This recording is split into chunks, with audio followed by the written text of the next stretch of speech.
Efesus 5. Kerana kamu anak-anak Allah yang dikasihinya, kamu mesti berusaha mengikut teladannya. Hidup kamu harus dijiwai oleh kasih, sebagaimana Kristus mengasihi kita. Dia mengorbankan nyawanya bagi kita sebagai suatu persembahan yang harum dan korban yang menyenangkan hati Allah. Kerana kamu umat Allah, tidak sepatutnya perbuatan yang cabul atau tidak senonoh ataupun ketamakan berlaku antara kamu, supaya orang tidak mempunyai alasan untuk mengumpat kamu. Kamu juga tidak patut menggunakan kata-kata yang lucah, cabul atau tidak senonoh. Sebaliknya, kamu harus bersyukur kepada Allah. Kamu tentu tahu bahawa orang yang melakukan perbuatan cabul atau yang tidak senonoh ataupun yang tamak kerana ketamakan seperti penyembahan berhala tidak akan menikmati pemerintahan Kristus dan Allah.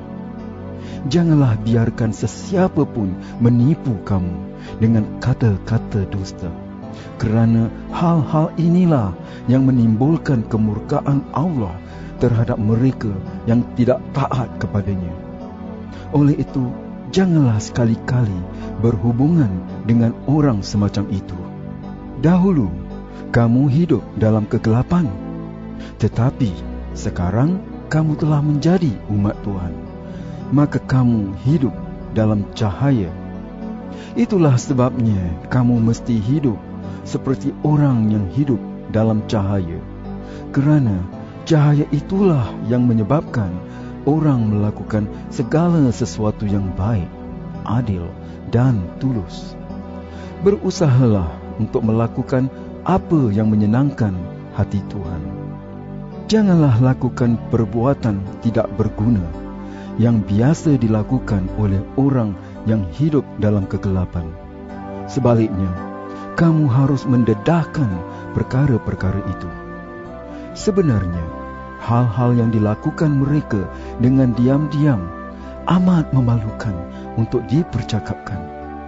Segala sesuatu akan kelihatan dengan jelas apabila disinari cahaya, kerana segala sesuatu yang dapat dilihat dengan jelas adalah cahaya. Itulah sebabnya dikatakan, bangunlah hai kamu yang tidur, dan bangkitlah daripada kematian. Kristus akan menyinari kamu. Oleh itu, perhatikanlah cara hidup kamu dengan baik. Janganlah hidup seperti orang bodoh, tetapi hiduplah seperti orang bijak.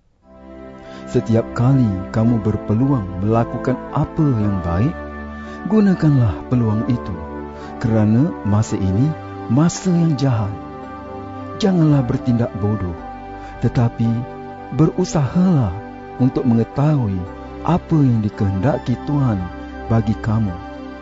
Janganlah kamu menjadi mabuk oleh wain, kerana hal itu akan merosakkan hidup kamu. Tetapi hendaklah kamu dikuasai oleh Roh Allah. Gunakanlah kata-kata daripada mazmur, nyanyian puji-pujian dan lagu rohani dalam percakapan kamu. Nyanyikanlah puji-pujian dan mazmur kepada Tuhan dengan hati yang gembira. Hendaklah kamu sentiasa bersyukur kepada Allah Bapa bagi segala sesuatu, demi nama Yesus Kristus Tuhan kita. Untuk menghormati Kristus, hendaklah kamu taat kepada satu sama lain. Hai isteri, taatlah kepada suami seperti kamu taat kepada Tuhan, kerana suami ialah ketua kepada isteri, sebagaimana Kristus ialah ketua kepada jemaah. Kristuslah penyelamat jemaah, iaitu tubuhnya. Oleh itu, isteri harus taat dalam segala hal kepada suami, sebagaimana jemaah taat kepada Kristus.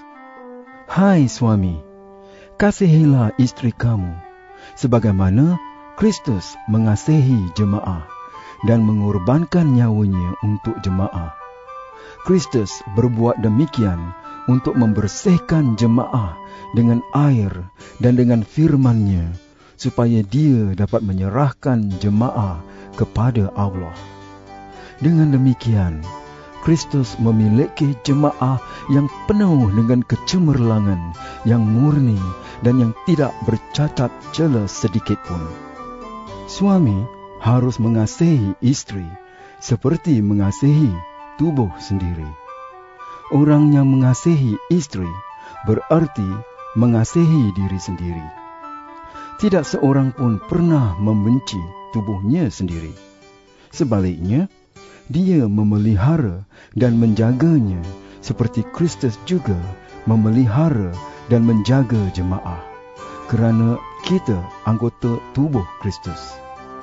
Di dalam Alkitab tertulis, itulah sebabnya seorang lelaki akan meninggalkan ibu bapanya untuk bersatu dengan istrinya, dan kedua-duanya akan menjadi satu. Ayat itu mengandungi erti yang dalam. Menurut pengertianku, ayat itu berkaitan dengan hubungan antara Kristus dan jemaah. Tetapi ayat itu juga berkaitan dengan kamu. Setiap suami harus mengasihi istrinya seperti dia mengasihi dirinya sendiri, dan setiap istri harus menghormati suaminya.